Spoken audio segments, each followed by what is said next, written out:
Dr. Ian Gould, Professor Joanne Wright, Dr. Scott Madry, distinguished guests, ladies and gentlemen. I welcome you to the opening ceremony of the Southern Hemisphere Summer Space Program. This event is taking place on Kaurna land, and on behalf of all here today, we pay our respects to the traditional owners of the land and to their living culture. My name is Michael Davis, and I'm the co-director of the Southern Hemisphere Summer Space Program. I lead the program on behalf of your host, the University of South Australia, and it's my privilege to be the moderator of this ceremony today.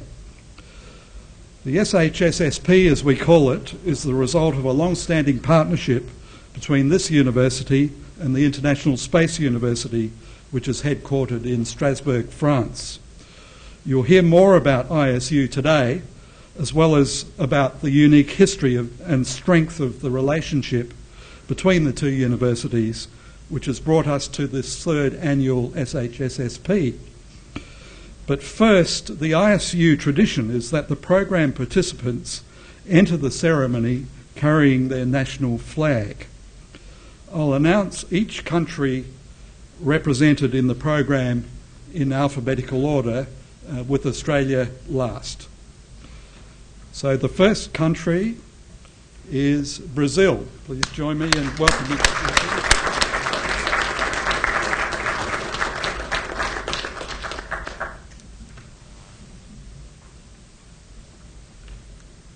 The next country is China.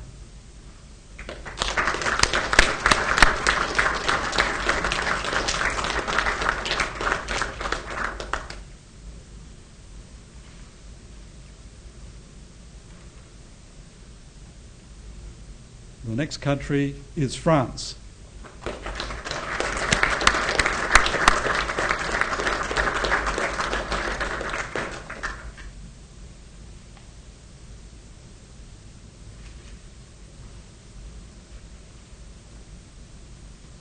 The next country is India.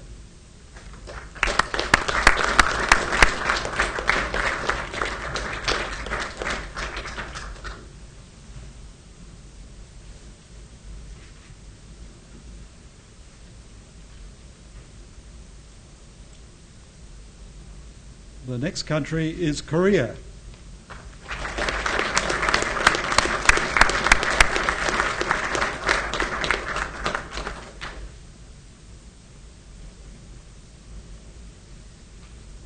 The next country is New Zealand.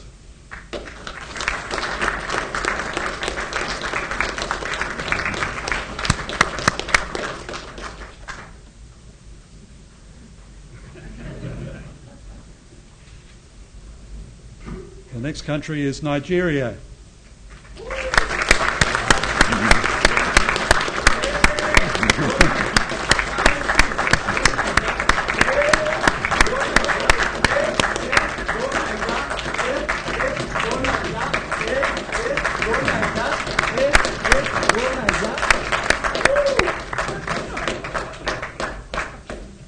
The next country is Slovenia.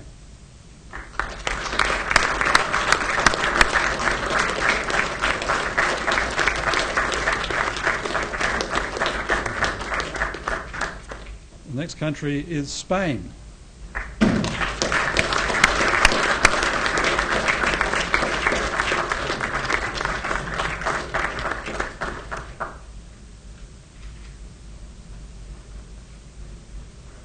And finally, Australia.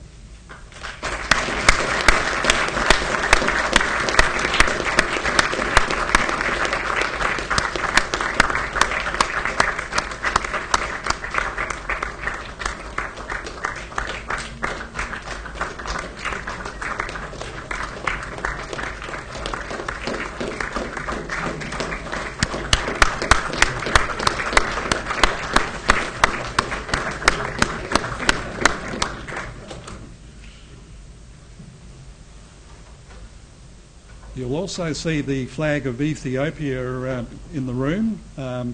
We have 31 enrolled students with us today.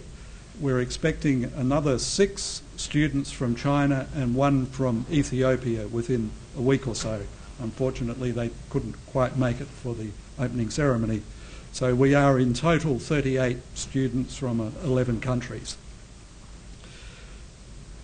I'd now like to invite Professor Joanne Wright, Acting Vice-Chancellor of the University of South Australia, to address us. Professor Wright took up the role of Acting Vice-Chancellor and President of the University in September 2012, following the departure of Professor Peter Hoy and pending the arrival of the University's new Vice-Chancellor, Professor David Lloyd, who begins his tenure later this month.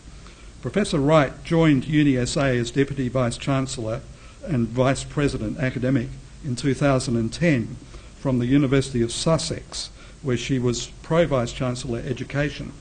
She's held a number of teaching and research positions in the UK and in Australian universities, and has taught extensively at undergraduate and postgraduate levels. She's also published numerous books and articles on various aspects of state and sub-state security. In 2011, she was appointed a foundation member of the Higher Education Standards Panel.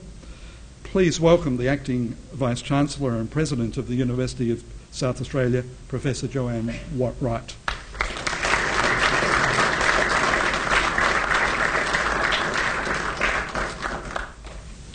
Thank you, Michael.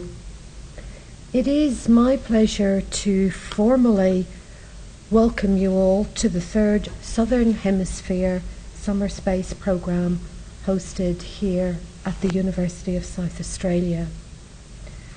And I do hope that you are all very appreciative of the unique experiment that we have put on for you this week in Adelaide, when we will determine whether, in fact, it is possible for humans to survive living on the surface of Venus.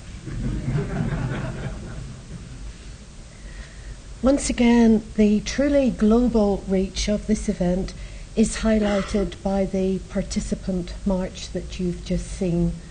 We have participants and presenters from 10 countries representing all continents here over the next few weeks. And over the next few weeks, the participants will gain insights and share experiences through a range of lectures, workshops, and presentations. In addition, members of the public who harbour a fascination for space and its boundless possibilities, they can take part in a number of free activities. Undoubtedly, amongst the most exciting of those is Friday's panel discussion at Adelaide's Italian Centre that will bring together 3 trailblazers of space travel. South Korea's first woman of space, Dr. So-Yen Yi, Italian astronaut and photographer Paolo Nespoli, and Adelaide-born NASA astronaut Dr. Andrew Thomas, who is back here in his hometown and will speak to us very shortly. Now, there is no doubt that the pioneering spirit that underpins space exploration and travel continues to excite and inspire all sorts of individuals, from Richard Branson and Virgin Galactic all the way to the vast majority of Year 3 school children. Although personally, I do have to say that I got as close to space travel as I want just a couple of weeks ago when I got stuck at the very top of one of Australia's biggest roller coasters. It was me and the sun, and I had to be rescued. But of course, space travel is only one very small part of what space and space research is all about.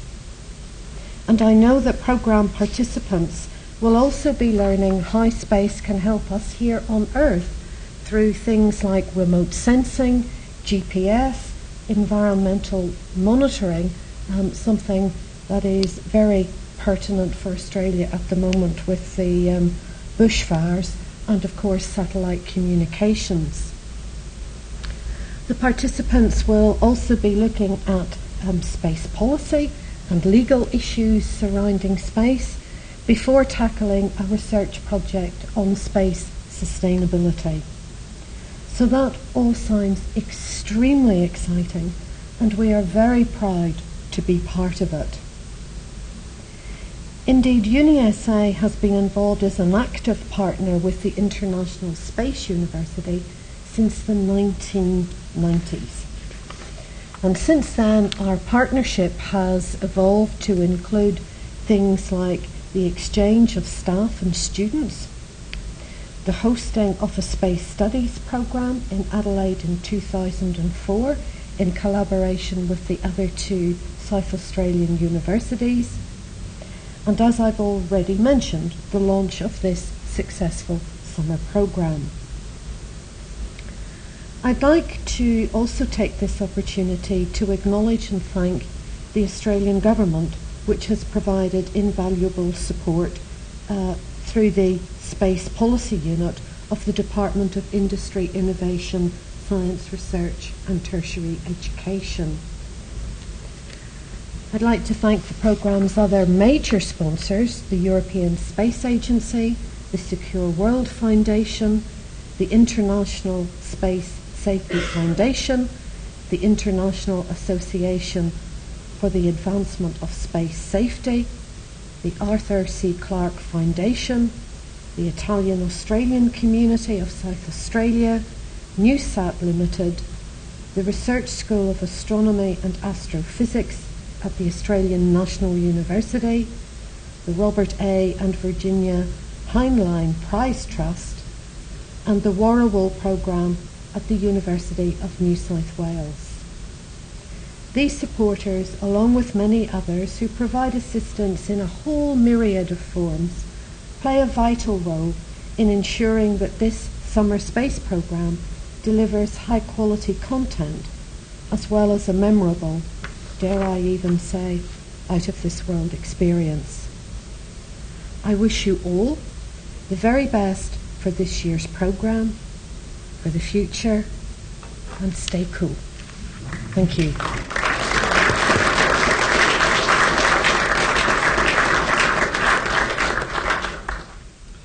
Thank you, Professor Wright. It now gives me great pleasure to invite Professor Scott Madry to address you on behalf of the International Space University. Scott's a long-time ISU faculty member. He was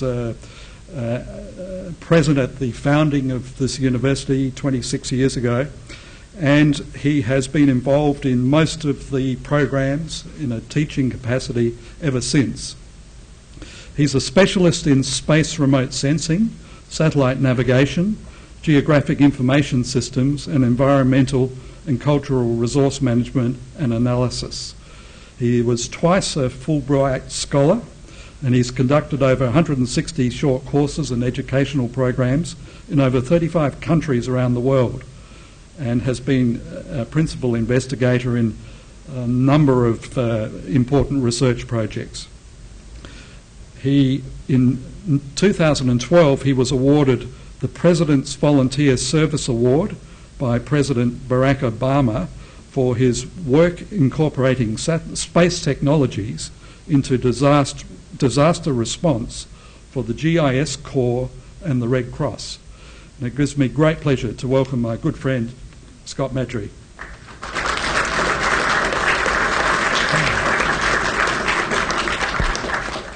Thank you very much, Michael. Thank you all for coming. On behalf of the International Space University, I would like to extend our sincere appreciation for the very warm welcome that we have received in Adelaide this year. Next year, you don't have to give us quite as warm a welcome. Low 30s is fine.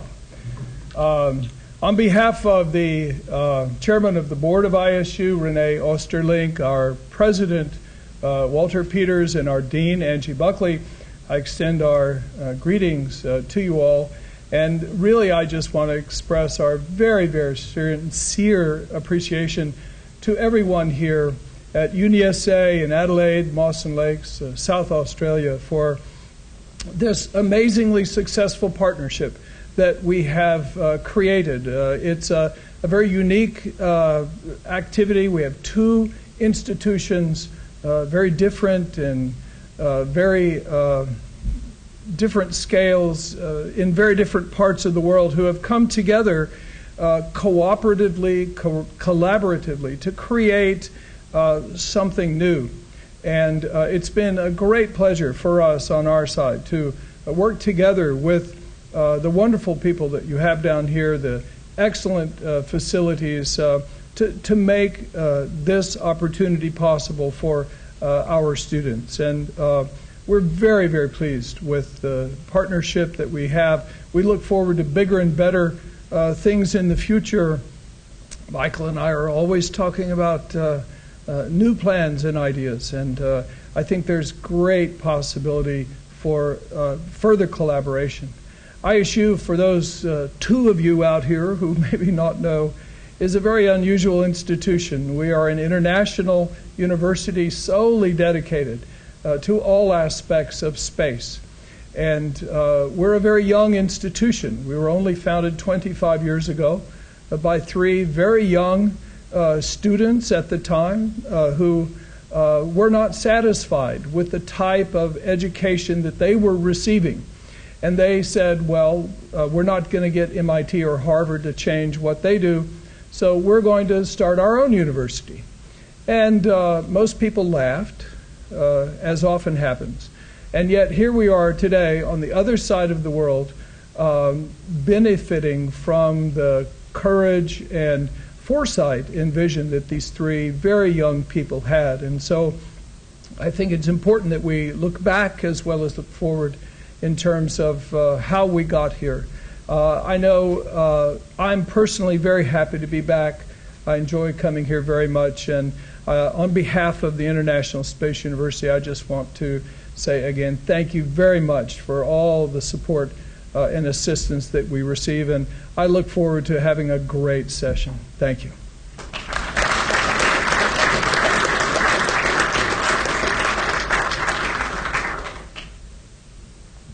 Thank you, Scott. Our keynote speaker today is Dr. Andrew Thomas. Andrew, as most of you probably know, was born and educated in Adelaide, and in fact he commenced his engineering studies at Adelaide University the same year as I commenced my law studies. But in those days there was no interdisciplinary interaction at all, and so we didn't know each other even though we were on the same campus studying totally different disciplines. He went on, unlike me, to do a doctorate in engineering at the same university, and then he moved to the United States to pursue his career. And in 1995, he was selected as a payload commander for a mission on the STS-77 shuttle flight. And his first flight in space was in May 1996. He then trained after that at the Gagarin Cosmonaut Training Center in Russia in preparation for a long-duration flight on the Russian space station Mir, which he undertook for 130 days in 2001. 1998. He completed another mission, and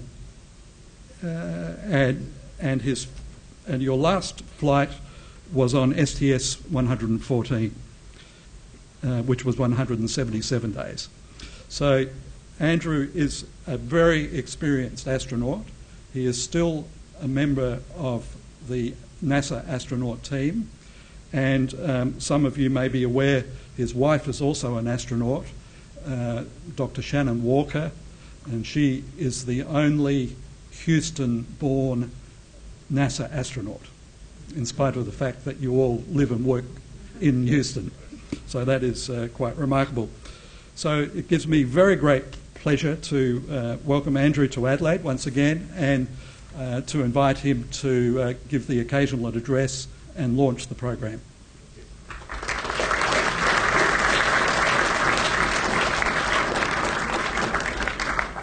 Thank you, Michael, for those warm words of introduction.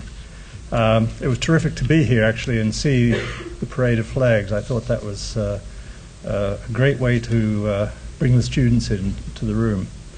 So I want to thank you all for the opportunity to come and talk with you today. I especially want to thank ISU and Michael Davis for inviting me to be here. I particularly want to thank the University of South Australia, though, for hosting the school. As someone who's had a long interest in spaceflight and who's come back to Adelaide many times, I've always been frustrated. There hasn't been a lot of space-related activities in Adelaide. I'd like to see more, as I'm sure many people in this room probably would too. And I applaud UniSA for taking the initiative to host ISU. I think it's a great thing for the country, it's a great thing for the state, and a great thing for Adelaide. So thank you very much. So the question might come up is, why is something like ISU important? After all, these young people are going to be spending a lot of time and effort here studying, and what are they likely to achieve in doing that? What will the future hold for them? Why is this kind of work important at this juncture in history? I think you just have to look at what's recently happened in the way nations approach their space programs to understand why something like ISU is important. Space represents an extreme frontier, and sending humans or robotic spacecraft to any extreme frontier is fraught with risks and costs. In the past, national space programs did this by having a very centralized nationalistic program, usually enthusiastically supported by governments. And that was done because it represented the best the country had to offer. It showcased what the country could do. And in the 60s and 70s, that was certainly true. And it was that paradigm that led to Apollo and the great achievements of the human landings on the moon, and later the Salyut and Mir Russian space stations, which gave us long-term orbiting outposts. But those kinds of approaches in those days are really long gone. And despite the protests of die-hard enthusiasts, we're not going to see big centralized, monolithic, nationalistic space programs of that scale again. It simply won't happen. The political realities, the global financial situation are forcing all Western space agencies to consider what they're doing in space and why. They're being asked to be accountable to taxpayers who support them and to show good reason why we should be risking our lives and capital on these bold undertakings. Whereas in the past, setting footprints and a flag on a dusty planetary surface was considered an expectation of an advanced society and a measure of what a society could do, a people could do, social priorities have now changed, and communities are asking, why do this? What does this do for them? What is the payback? This is a very challenging time for spaceflight. Additionally, the high cost of space exploration is driving all the participants to the reality that they cannot go it alone. International partnerships have become the norm, not the exception. As an example, in the US where I live, a country that prides itself in its space program and really started the whole idea of space exploration, we now see that the space shuttle, its flagship vehicle, has been retired, and that leaves only the International Space Station, and the US is actually buying seats to fly to the space station from the Russians. And my wife, who Michael Davis mentioned earlier, flew 2 years ago on a Russian Soyuz rocket to the space station. The only reason we actually have the International Space Station is it got approved by Congress because it brought international participation and international partnerships to the table. But partnerships like that are not always easy, and they come at a price. They require pretty unique individuals to sustain those kinds of international partnerships. They require not just engineers like me who try to understand the physics of space exploration. In fact, people who do that are relatively easy to find, I would have to say. They require a different kind of people. They require people that have a passion for space and space exploration. But they also have an international perspective, an understanding of the critical issues within different countries, as well as an understanding of the technical issues. That's a fairly unique kind of person that you need to do this. And that's why an organization like ISU is so important, because it teaches these attributes. It teaches the cross-cultural aspects. It teaches not just the engineering of space, but the legal issues and how they fit into a geopolitical framework. And that is really important if the cause of human exploration of space is going to continue. So ISU is to be applauded for that, as each of you here, each participant, should also be applauded for committing the time and effort that you are to attend this program. You'll learn skills that will allow you to advance the cause of future space exploration in the future. So I wish you all every success in your endeavours here in the few weeks you have here, and enjoy your stay in Adelaide. I hope you will learn not just the curriculum that's being offered, but also make some long-lasting friendships and relationships with your colleagues that you might be able to put to use in the future as you network and develop plans for expanding human participation in space within your own countries and on a global scale. I wish you every success. And with that, I will close and officially announce the opening of the ISU Southern Hemisphere Summer Space School program is now open. Thank you.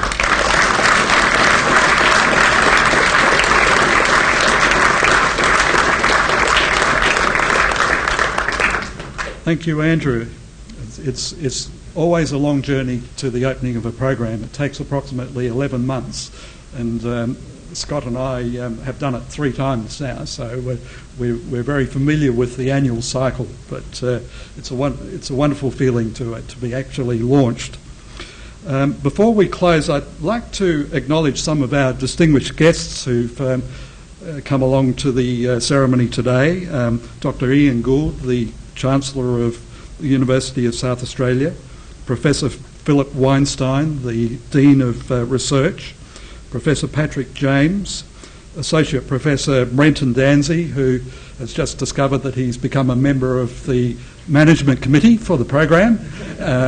So we look forward very much to his contribution. I should explain that our Management Committee meetings take place in 3 continents. Australia, France, or 3 countries, Australia, France and the United States. And Scott is the person who gets the worst part of the deal because the meetings are scheduled at either 3 a.m. or 4 a.m. in the morning for Scott, 6:30 in the evening for us, and it's usually 9 or 10 a.m. in France. And so everyone is amazed by Scott's ability to be coherent and intelligent at 3 a.m. or 4 a.m. in the morning, having set the alarm to get up and to participate in our Management Committee meetings by Skype. But that's the way we operate. Dr. Adi James from University College London is also here, and Jeff Kasparian from the Institute of Telecommunications Research, and Dr. Ian Toohey from BAE Systems, and Mr. Robert DeBell, who is one of our consultants on crisis communications, and he'll be leading a workshop on that topic. As well as that, we have with us today a number of staff members and visiting lecturers, and I'd like to embarrass all of those people by asking them to stand up and identify themselves. So could all staff members and visiting lecturers please stand up?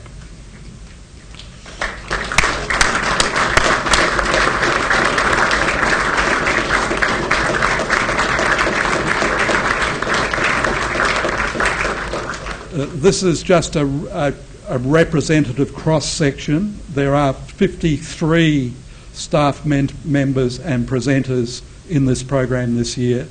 And so it gives you an idea of the scale of the program and the range and the breadth of the topics that we cover in the 5 weeks. And we are extremely grateful to all of our staff members and visiting lecturers. Without you, we wouldn't have a program. And it's thanks to your volunteer efforts that the program is such a success.